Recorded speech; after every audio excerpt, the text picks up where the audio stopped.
I guess I was more so talking about the specificity of what happened with, you said on the show, you pulled the trigger of this gun and it didn't fire. Yeah. Which is fucking crazy.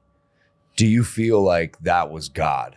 Yeah, I feel like obviously, that's something whenever you're in that situation, like as blurry as the time is like it is, like you expect that to be the end of it. You don't expect to fucking have something like that go off, a misfire or act of fate or God or whatever it is. Like you truly expect that when you pull that trigger that like that will be the end of it. So yeah, it's something that's out of, my control, out of, anybody's control.